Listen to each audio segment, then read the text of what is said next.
You didn't do anything different than any other guy does.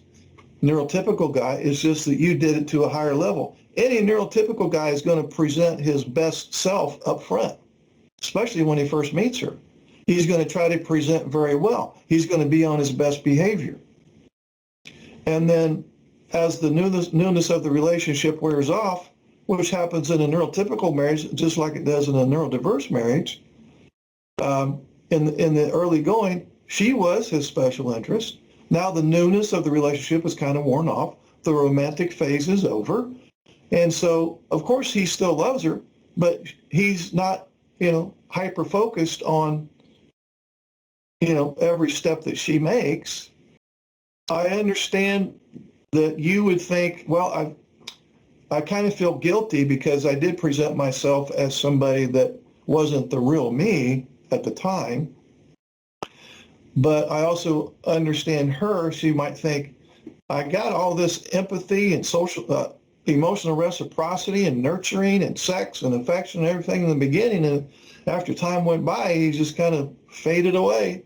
And now I'm kind of feel like I'm on the back burner. So I understand that too. I understand both sides.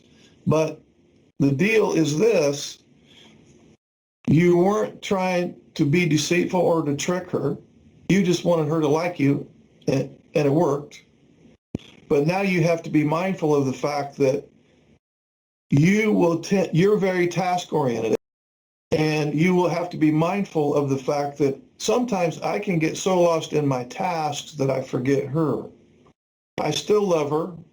She's not my number one special interest anymore, if the truth be known. Still interested in her, of course, still love her. Probably still die for her if I had to.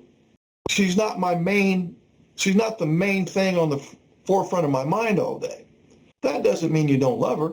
And that doesn't mean that you can't catch yourself being too involved in your tasks and too distracted with work and special interests and such that she feels left out.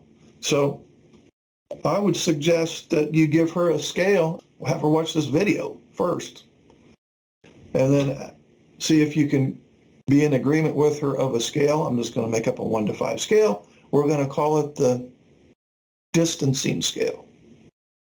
1 is you're very emotionally reciprocal, very affectionate, very attentive, making time for her, etc. And let's say as we go up the scale, you get more and more distant. And now 5 is you have been so focused on work and other things, you have unknowingly and maybe even unconsciously totally neglected her. So you're going to ask her, first of all, you're going to say, I may drift away from connectedness and not even know it. It would be helpful to me if we had a scale of 1 to 5. 1 is I'm super connected. 5 is I'm totally disconnected. It would be helpful to me if when I get to 2.5 or 3 on this distancing scale, that you let me know. And she could say, remember that scale we talked about? Yeah. About you gravitating away from connectedness? Yes.